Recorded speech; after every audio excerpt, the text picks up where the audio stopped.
Por que a Alemanha nazista, uma nação que construiu a mais letal frota de submarinos da história e desenvolveu os primeiros caças a jato operacionais, jamais conseguiu colocar um único porta-aviões em combate durante toda a Segunda Guerra Mundial? A resposta está enterrada nos estaleiros de Kiel, onde o casco enferrujado do Graf Zeppelin permaneceu como um monumento à arrogância estratégica, às disputas burocráticas e ao desastre do planejamento naval alemão.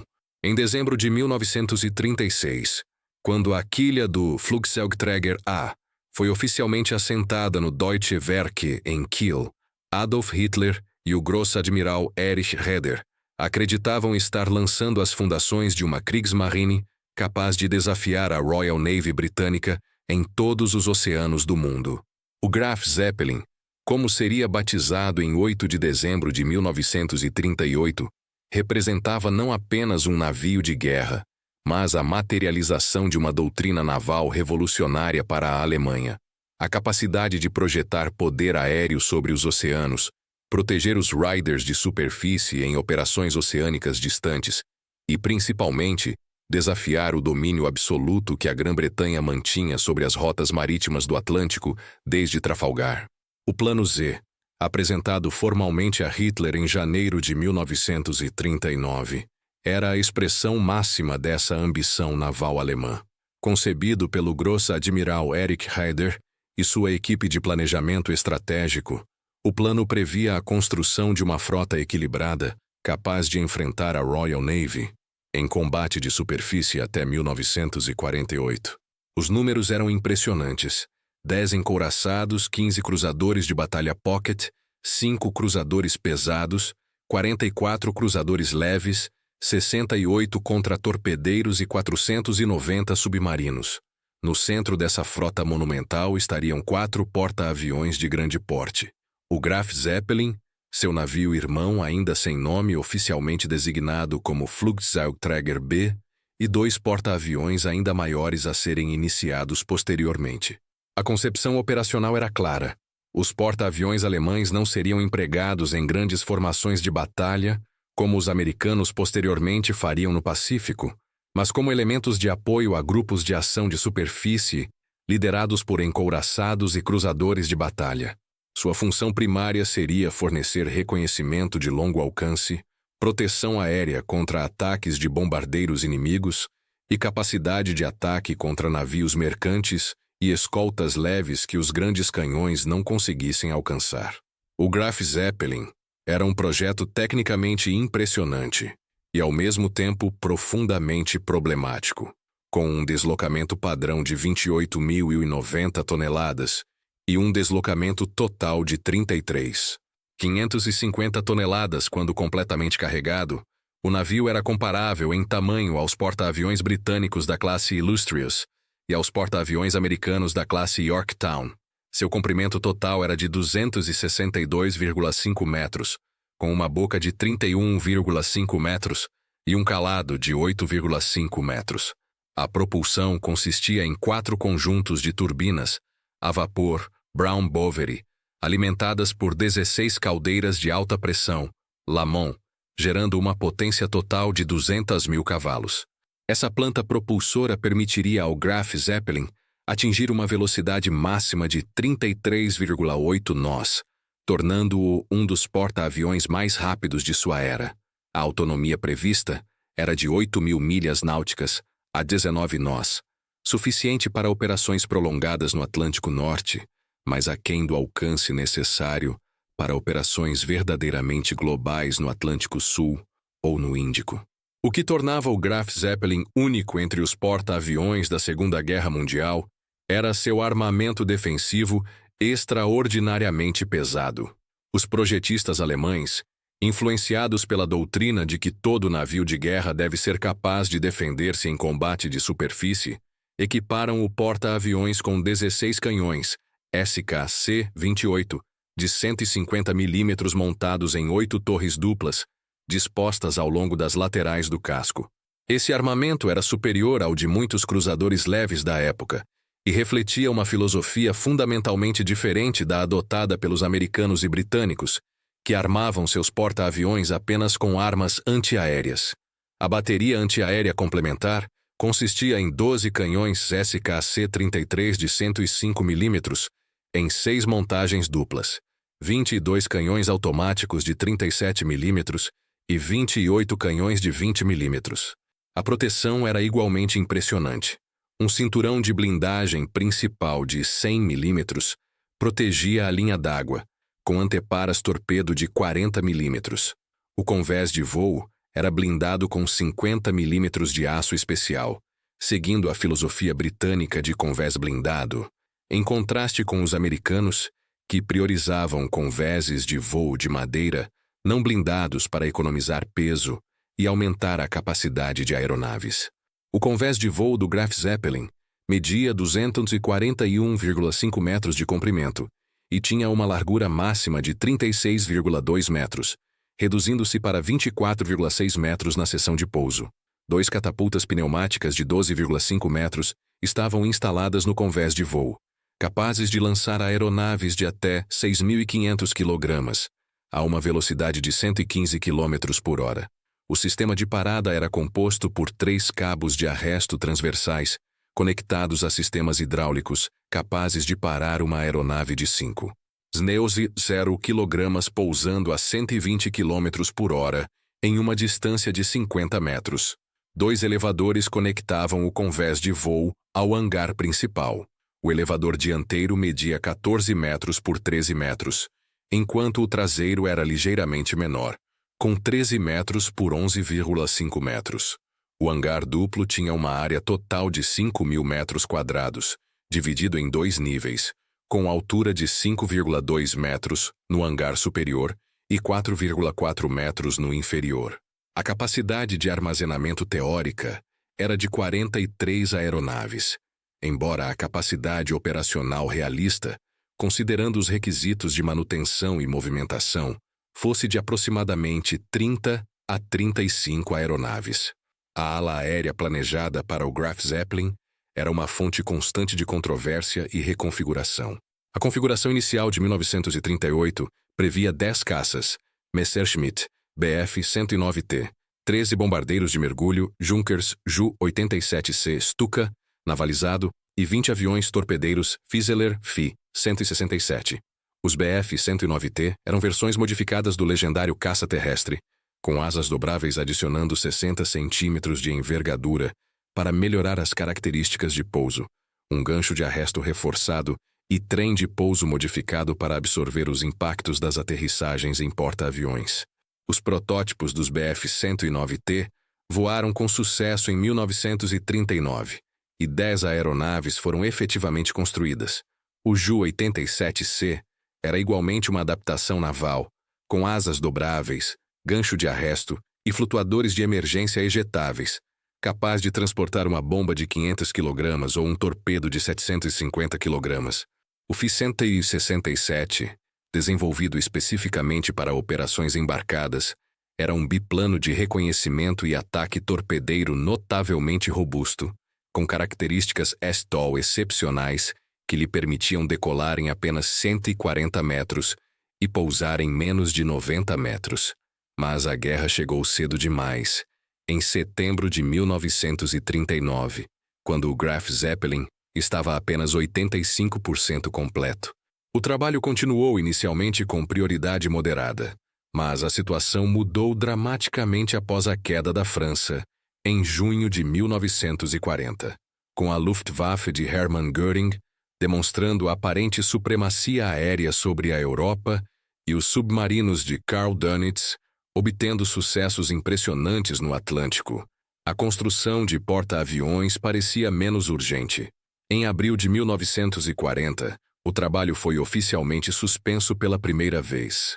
Graf Zeppelin, ainda atracado no estaleiro de Kiel, tinha seu casco praticamente completo, a superestrutura instalada, o convés de voo construído, mas faltava a maior parte da eletrônica, sistemas de controle de fogo e, crucialmente, sua ala aérea. O navio foi rebocado para Gotenhafen, na Polônia, ocupada em julho de 1940, onde permaneceu em um limbo burocrático enquanto a liderança naval e a Luftwaffe travavam uma batalha titânica pelo controle da aviação naval alemã. Essa disputa burocrática era mais do que uma simples rivalidade interserviços.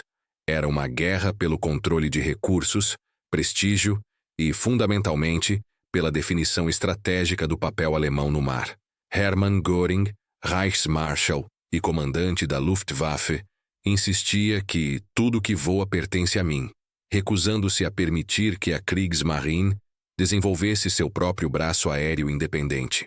A Marinha argumentava que operações de porta-aviões requeriam pilotos especialmente treinados para as condições únicas de pousos e decolagens em convés móveis, familiarizados com navegação marítima, reconhecimento naval e táticas antinável. A Luftwaffe contra-argumentava que dedicar recursos a uma pequena força aérea naval especializada era ineficiente quando ela já possuía milhares de pilotos e aeronaves. Em 1939, chegou-se a um compromisso tenso. A Luftwaffe treinaria e forneceria os pilotos, mas a Kriegsmarine reteria o controle operacional quando as aeronaves estivessem embarcadas. Na prática, esse arranjo jamais funcionou. A Luftwaffe consistentemente priorizava suas próprias necessidades, desviando aeronaves e pilotos treinados para operações terrestres.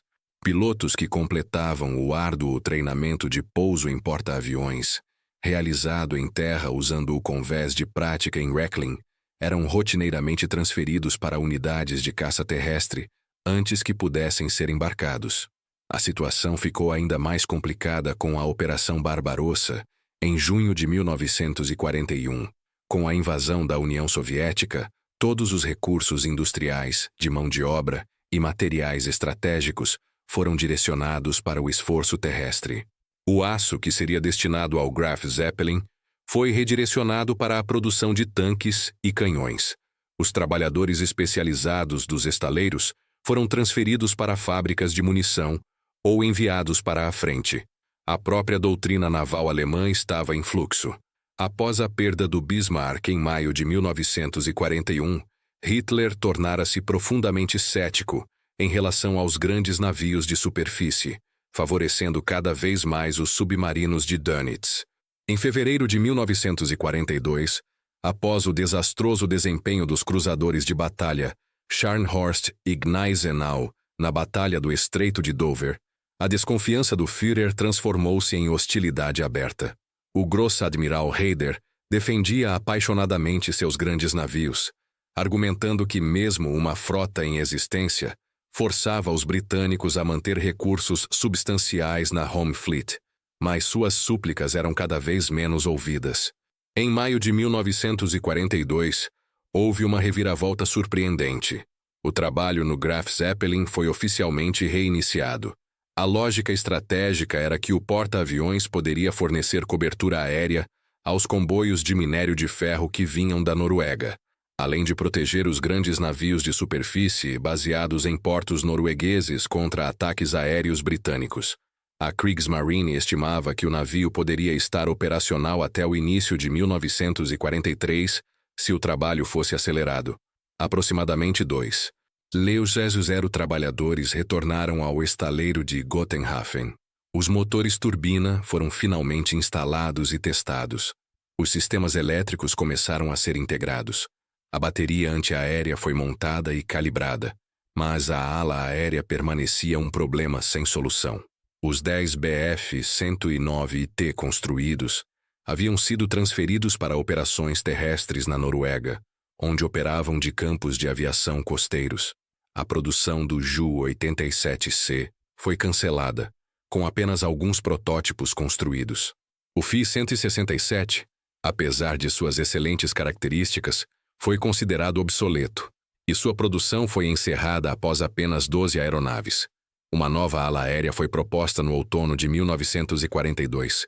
20 caças Messerschmitt Mi-155T, especialmente projetados para operações embarcadas com envergadura estendida e capacidade de grande altitude, e 20 Junkers Ju-87E, uma variante melhorada do Stuka com motor mais potente. Mas a essa altura, a situação industrial alemã havia se deteriorado dramaticamente. Os bombardeios estratégicos aliados começaram a impactar severamente a produção de aeronaves.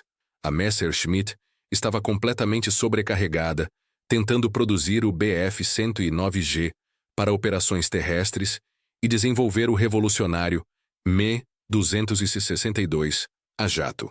A Junkers estava comprometida com a produção do Ju-88 para bombardeamento e do Ju-52 para transporte.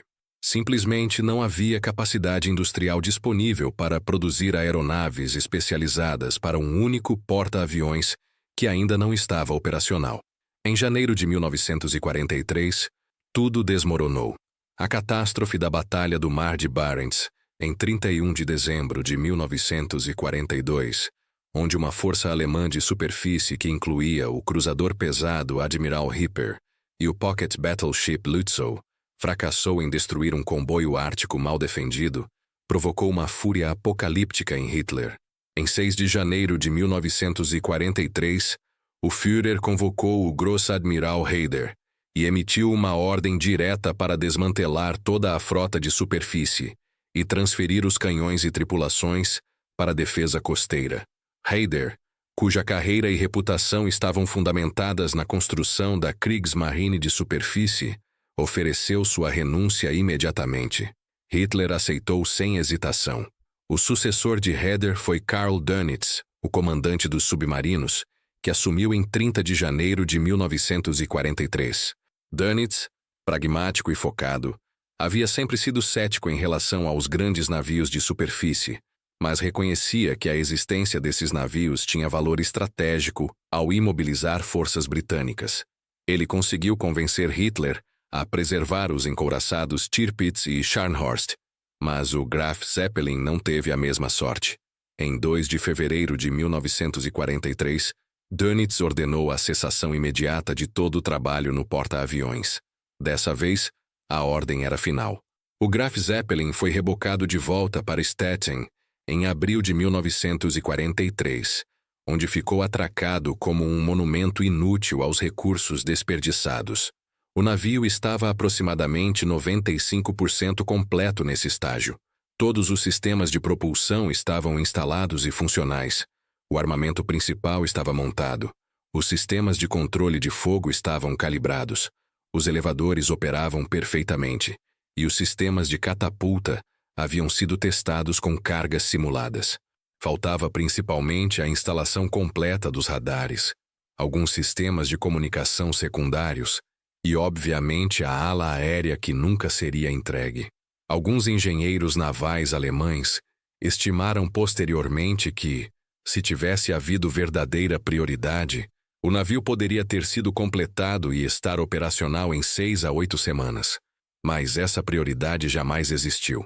O Graf Zeppelin consumira aproximadamente 400,0 toneladas de aço, 85 milhões de Reichsmarks em custos diretos de construção, milhões de horas de trabalho especializado, e nunca dispararia um único tiro em combate, nem lançaria uma única aeronave operacional.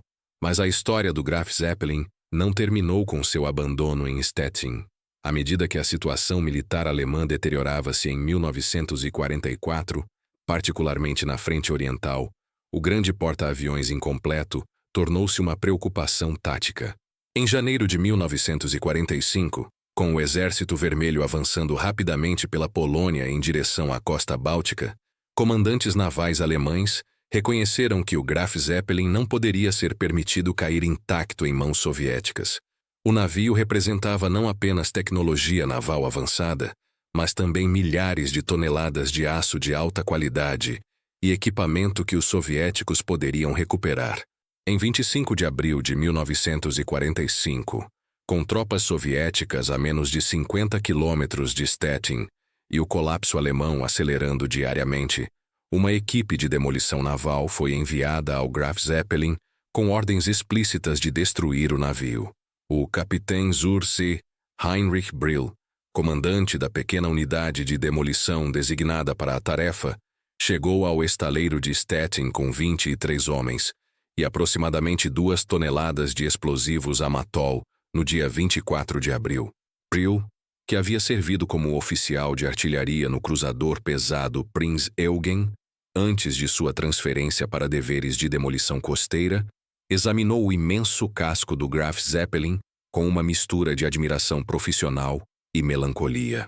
O navio estava desarmado de sua tripulação havia mais de um ano, com apenas uma equipe esqueleto de vigilância de 12 marinheiros idosos responsáveis por bombear a água dos porões e realizar manutenção mínima. Esses homens foram evacuados na manhã de 25 de abril, e a equipe de Brill começou o trabalho de preparar o porta-aviões para a destruição. A metodologia era brutal, mas eficiente. As cargas explosivas foram posicionadas estrategicamente ao longo do casco abaixo da linha d'água, concentrando-se nas anteparas estruturais principais e nos compartimentos de máquinas. Cargas adicionais foram colocadas nos porões de munição vazios, nos sistemas de direção e nas salas de turbinas. O objetivo não era simplesmente afundar o navio, mas garantir que ele afundasse de forma que tornasse recuperação ou reflutuação extremamente difícil.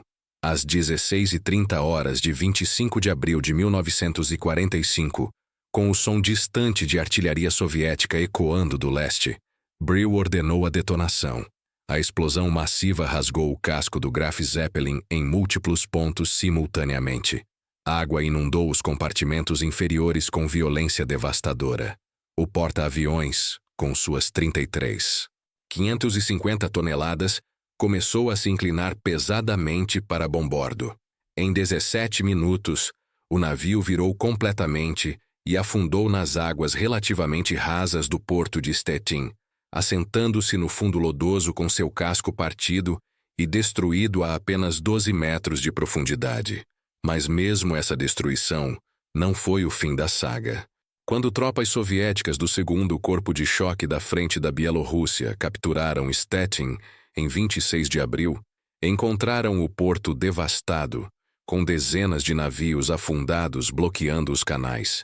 Entre os destroços estava o gigantesco casco invertido do Graf Zeppelin, com seções de seu convés de voo blindado, ainda visíveis acima da superfície da água em maré baixa. Engenheiros navais soviéticos, liderados pelo capitão Pervogorhanga Mikhail Sergeyevich Klevensky, chegaram em maio de 1945 para avaliar os navios afundados e determinar quais poderiam ser recuperados. Klevensky, um veterano da recuperação de navios afundados em Leningrado e Sebastopol, reconheceu imediatamente o valor potencial do Graf Zeppelin. Mesmo danificado e parcialmente destruído, o navio continha milhares de toneladas de aço especial de alta qualidade, blindagem de cinturão valiosa, turbinas de precisão e componentes eletrônicos que a União Soviética, devastada pela guerra, necessitava desesperadamente. A operação de reflutuação começou em junho de 1945 e continuou até março de 1946. Era um trabalho brutal conduzido por equipes de mergulhadores soviéticos, trabalhando nas águas escuras e contaminadas do porto. Primeiro, cabos de aço pesados foram passados sob o casco, usando mergulhadores que trabalhavam no lodo do fundo. Então, usando guindastes flutuantes e pontões de elevação, o casco foi gradualmente inclinado e finalmente virado. Compartimentos foram selados com anteparas temporárias de madeira e aço. Bombas industriais trabalharam continuamente para remover milhares de toneladas de água.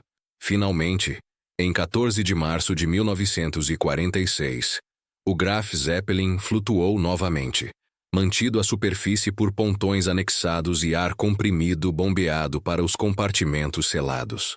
O navio foi rebocado cuidadosamente para águas mais profundas fora do porto, onde podia ser mais facilmente acessado para desmontagem.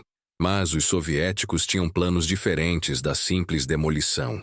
Em abril de 1946, a liderança naval soviética, incluindo o almirante Nikolai Kuznetsov, comissário do povo para a Marinha, debateu seriamente a possibilidade de rebocar o Graf Zeppelin para Leningrado e completar sua construção como o primeiro porta-aviões soviético. A União Soviética não possuía nenhum porta-aviões e tinha experiência limitada em aviação naval, O Graf Zeppelin representava um atalho tentador. Engenheiros navais foram enviados para examinar detalhadamente o navio e preparar relatórios sobre a viabilidade de completá-lo. Os relatórios foram desanimadores. O porta-aviões havia sofrido danos estruturais extensos, não apenas da demolição alemã, mas também da reflutuação. Os sistemas elétricos estavam completamente corroídos após quase um ano submerso em água salgada.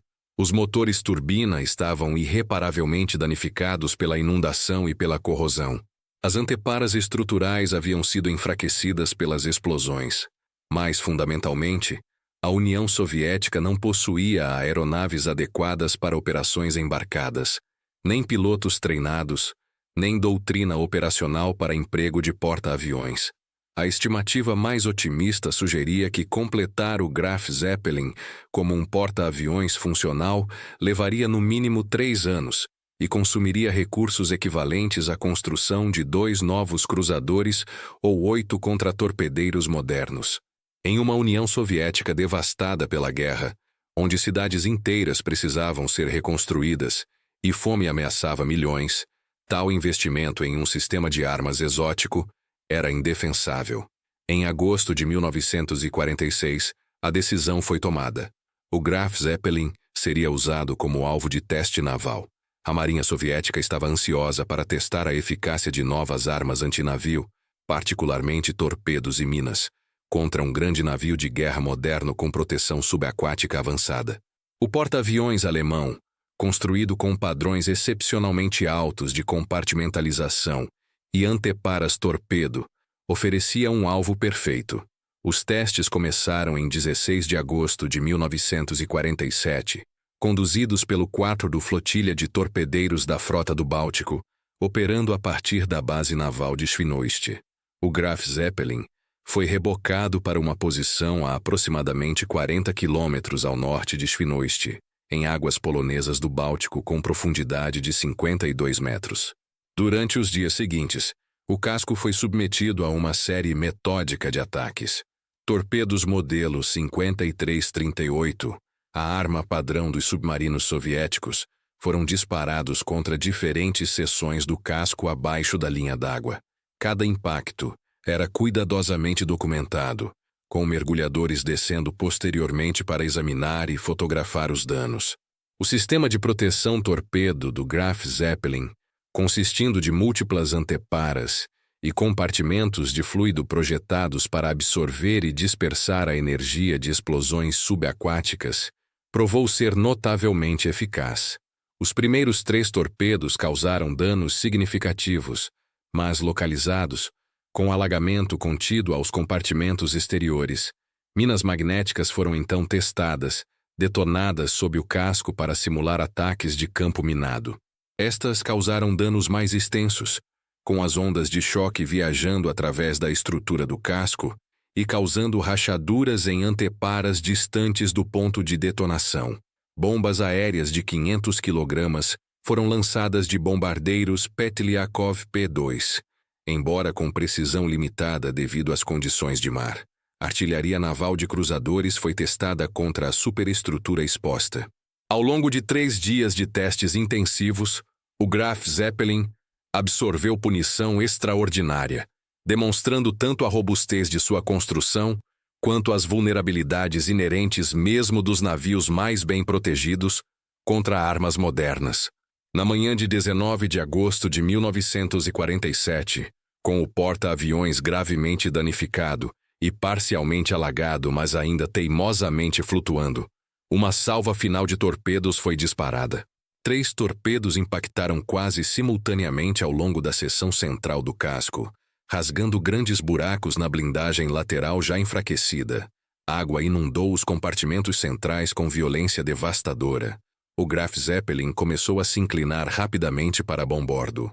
Às 10h47, com observadores navais soviéticos assistindo de contratorpedeiros de escolta a uma distância segura, o porta-aviões que Hitler havia sonhado ver liderando grupos de combate no Atlântico virou completamente e afundou pela segunda e final vez. O navio desceu rapidamente através das águas escuras do Báltico e assentou-se no fundo a 52 metros de profundidade, aproximadamente a posição 55 entre 23 N, 17 degrees e 24 I, cerca de 43 quilômetros ao norte de Władysławowo, na costa polonesa. O destroço permaneceu esquecido por décadas, marcado apenas em cartas náuticas soviéticas e polonesas como uma obstrução subaquática perigosa. Em 1976, mergulhadores poloneses de uma expedição de salvamento comercial localizaram o destroço enquanto procuravam outro navio afundado.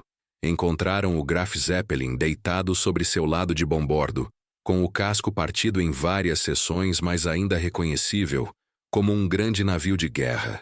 A identidade foi confirmada por placas de identificação e marcações do estaleiro, ainda visíveis em algumas seções. Durante as décadas de 1980 e 1990, mergulhadores técnicos realizaram várias expedições ao destroço, recuperando artefatos e documentando extensivamente o sítio. O que encontraram foi simultaneamente impressionante e melancólico. As torres de canhão de 150 mm ainda em posição, parcialmente cobertas por redes de pesca perdidas. O convés de voo blindado, dobrado e partido pela implosão e pelos testes de torpedo. Seções do hangar onde aeronaves fantasmas que nunca existiram teriam sido armazenadas. A torre de comando inclinada em um ângulo impossível. A questão persistente que assombra a história do Graf Zeppelin é fundamentalmente contrafactual. E se o porta-aviões tivesse sido completado e tornado operacional? Qual teria sido seu impacto na guerra naval do Atlântico? As análises variam dramaticamente. Alguns historiadores navais argumentam que um ou mesmo dois porta-aviões alemães teriam feito pouca diferença na campanha do Atlântico, onde centenas de submarinos já operavam, e onde a superioridade aérea aliada sobre o oceano crescia inexoravelmente ao longo de 1943 e 1944. Eles apontam que o Graf Zeppelin, operando sozinho ou mesmo em parceria com encouraçados como o Tirpitz, teria sido vulnerável a ataques submarinos e aéreos concentrados, exigindo uma escolta massiva que a Kriegsmarine simplesmente não podia fornecer. A experiência da Bismarck em maio de 1941, quando o poderoso encouraçado foi caçado e destruído por uma força esmagadora britânica, demonstrava o destino provável que aguardaria qualquer grande navio de superfície alemão que se aventurasse no Atlântico aberto. Outros analistas, no entanto, argumentam que um Graf Zeppelin, operacional em 1942 ou início de 1943, poderia ter alterado significativamente a equação tática no Atlântico. O período entre meados de 1942 e primavera de 1943 representou o pico da eficácia dos submarinos alemães, quando os lobos cinzentos de Dönitz estavam afundando navios mercantes aliados mais rapidamente do que eles podiam ser substituídos. O calcanhar de Aquiles dos comboios aliados durante esse período era a lacuna do Atlântico Médio, a área do oceano fora do alcance de aeronaves baseadas em terra tanto da América do Norte quanto da Grã-Bretanha. Nessa zona, comboios mercantes eram vulneráveis a ataques de grupos de submarinos, especialmente durante horas de escuridão, quando os submarinos podiam surfar e usar sua velocidade de superfície superior para perseguir alvos. Um porta-aviões alemão, operando em coordenação com grupos de submarinos, poderia ter fornecido reconhecimento aéreo de longo alcance, identificando comboios a centenas de quilômetros de distância e direcionando matilhas de U-boats para posições de ataque ideais.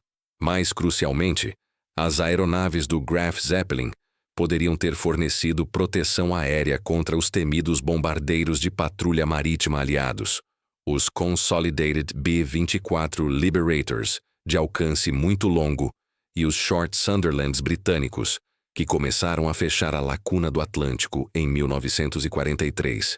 Esses aviões de patrulha marítima eram mortais para submarinos surfados, forçando-os a permanecer submersos, onde sua velocidade era drasticamente reduzida e sua eficácia operacional severamente limitada. Um cenário operacional plausível teria envolvido o Graf Zeppelin operando a partir de bases na Noruega ocupada, especificamente Trondheim ou Narvik, em coordenação com os grandes navios de superfície estacionados ali. Uma força-tarefa consistindo do Graf Zeppelin, o encouraçado Tirpitz, e escoltas de contratorpedeiros poderia ter feito incursões no Atlântico Norte durante os meses de inverno, quando as condições climáticas limitavam a eficácia do reconhecimento aéreo aliado. As aeronaves do porta-aviões forneceriam uma bolha defensiva contra ataques aéreos, enquanto os navios atravessavam a zona de perigo entre a Noruega e a Islândia. Uma vez no Atlântico aberto, os caças Bf-109T poderiam ter engajado aeronaves de patrulha marítima, enquanto os Ju-87E atacavam escoltas de comboio, permitindo que o Tirpitz usasse seus canhões de 380 mm contra navios mercantes. Tal força-tarefa teria exigido uma resposta aliada massiva, potencialmente desviando porta-aviões de escolta americanos e cruzadores de batalha britânicos de outras tarefas críticas. Mas esse cenário otimista ignora realidades operacionais fundamentais. O Graf Zeppelin, como todos os porta-aviões, era extremamente vulnerável a ataques submarinos. Sua velocidade máxima de 33,8 nós era rápida para a época, mas não suficientemente rápida para garantir imunidade contra torpedos. Manobras evasivas em zigue-zague, necessárias em águas infestadas de submarinos, eram incompatíveis com operações de voo, que requeriam que o porta-aviões mantivesse curso constante no vento durante lançamentos e recuperações. A Royal Navy, com décadas de experiência em operações de porta-aviões, havia desenvolvido procedimentos elaborados para proteger seus porta-aviões, incluindo telas de contratorpedeiros multicamadas, patrulhas antissubmarinas aéreas constantes e escoltas de cruzadores equipadas com sonar avançado. A Kriegsmarine, em 1942 ou 1943, simplesmente não possuía os recursos ou a expertise para fornecer proteção comparável. Cada sortida do Graf Zeppelin teria sido um jogo de dados de alto risco. Além disso, a eficácia da ala aérea alemã permanecia profundamente questionável. Os pilotos alemães designados para operações de porta-aviões receberam treinamento limitado em pousos em convés, a maioria do qual foi conduzido em simuladores terrestres em vez de em convéses reais em movimento. A experiência americana e britânica demonstrava que transformar pilotos terrestres competentes em aviadores navais experientes requeria meses de treinamento intensivo e prática constante. A taxa de acidentes em operações de porta-aviões era notoriamente alta, mesmo entre nações com expertise estabelecida. A Marinha Americana perdeu aproximadamente 12.000 aeronaves em acidentes operacionais durante a guerra, muitos deles relacionados a operações de porta-aviões. Para pilotos alemães sem experiência real em mar, operando de um porta-aviões sem histórico operacional, com procedimentos não testados e sob condições de combate, as taxas de acidentes teriam sido provavelmente catastróficas. A própria doutrina operacional alemã para porta-aviões era problemática. Ao contrário dos americanos, que desenvolveram a doutrina de grupos de porta-aviões rápidos operando independentemente como a força ofensiva primária, ou os britânicos, que usavam porta-aviões como componentes de forças de batalha balanceadas, os alemães nunca articularam claramente como o Graf Zeppelin deveria ser empregado. As diretrizes operacionais de 1940 eram vagas, descrevendo o porta-aviões como fornecendo apoio a forças de superfície, sem especificar a natureza exata desse apoio. Os exercícios táticos conduzidos pelo Estado-Maior Naval em 1939 e 1940 demonstraram confusão sobre se o porta-aviões deveria permanecer com os navios de batalha principais durante combate de superfície, arriscando exposição a fogo inimigo, ou deveria operar separadamente reduzindo a coordenação tática. Essa ambiguidade doutrinária refletia uma incerteza mais profunda sobre o papel dos porta-aviões na guerra naval, uma incerteza que os americanos e japoneses haviam resolvido, mas que os alemães nunca superaram. O custo de oportunidade do Graf Zeppelin era igualmente significativo. Os 85 milhões de Reichsmarks gastos no porta-aviões e os 400 mil toneladas de aço consumidos poderiam ter produzido aproximadamente 40 submarinos tipo 7º ou 25 submarinos tipo 9 de maior alcance. Dada a eficácia demonstrada dos submarinos na Batalha do Atlântico, especialmente durante os anos de 1942 e início de 1943, esse investimento alternativo poderia ter prolongado a campanha submarina e potencialmente alterado seu resultado. 40 submarinos adicionais em patrulha durante os meses críticos de 1943 poderiam ter afundado centenas de milhares de toneladas adicionais de transporte marítimo aliado, potencialmente atrasando o acúmulo de forças para a invasão da Europa. Da perspectiva da alocação de recursos, o Graf Zeppelin representava um investimento massivo em uma plataforma não comprovada às custas de um sistema de armas cuja eficácia era indiscutível. Mas talvez a análise mais reveladora vem de examinar o paralelo mais próximo: a frota de porta-aviões italiana. A Regia Marina italiana começou a construir 2 porta-aviões em 1941, com versões de transatlânticos chamados Aquila e Sparviero. Como o Graf Zeppelin, esses navios enfrentaram atrasos constantes, disputas interserviços com a Força Aérea Italiana sobre o controle das aeronaves e prioridades de recursos conflitantes. O Aquila estava aproximadamente 80% completo quando a Itália se rendeu em setembro de 1943 e nunca foi completado. A experiência italiana demonstrava que mesmo nações com longas tradições navais lutavam para desenvolver capacidades de porta-aviões durante a guerra, quando começavam sem experiência prévia ou doutrina estabelecida. Se a Itália, com acesso ao Mediterrâneo relativamente protegido para treinamento e operações, não conseguiu operacionalizar porta-aviões, as chances da Alemanha fazê-lo no Atlântico hostil eram ainda menores.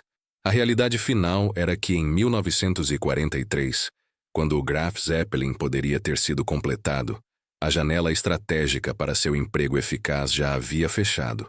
A virada na Batalha do Atlântico veio em maio de 1943, quando os aliados afundaram 43 submarinos alemães em um único mês, através de uma combinação de inteligência ultra-melhorada, radar centimétrico, aeronaves de patrulha marítima de muito longo alcance e táticas aprimoradas de escolta de comboio. Dönitz foi forçado a retirar temporariamente seus submarinos do Atlântico Norte. Após maio de 1943, os céus do Atlântico eram dominados por aeronaves aliadas. Porta-aviões de escolta americanos, pequenos e economicamente produzidos em massa, começaram a acompanhar comboios fornecendo cobertura aérea constante. Qualquer grande navio de superfície alemão, aventurando-se no Atlântico após meados de 1943, teria enfrentado não apenas forças de superfície esmagadoras, mas ondas de ataques aéreos de múltiplos porta-aviões aliados, operando com doutrina madura e tripulações experientes.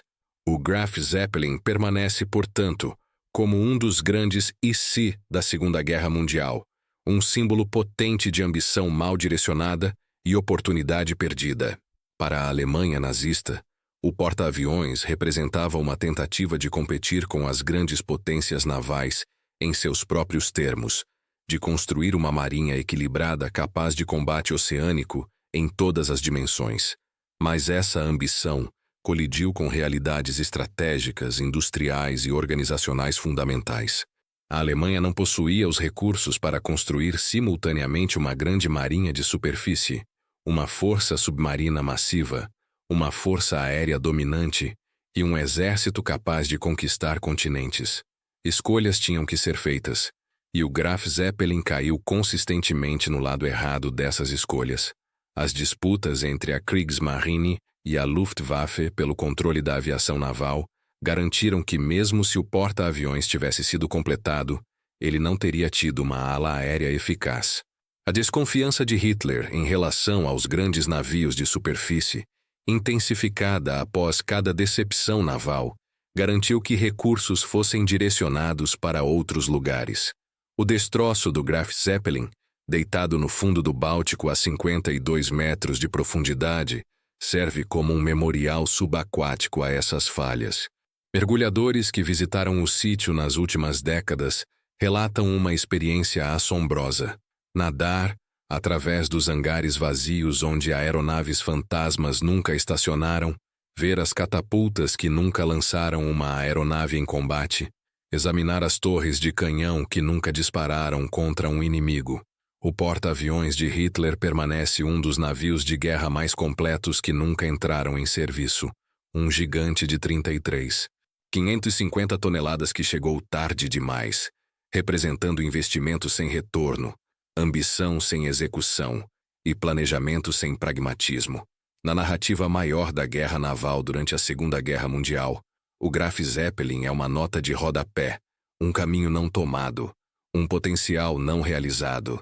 Mas como estudo em tomada de decisão estratégica, alocação de recursos e as consequências de rivalidades organizacionais, sua história permanece profundamente instrutiva e relevante até hoje.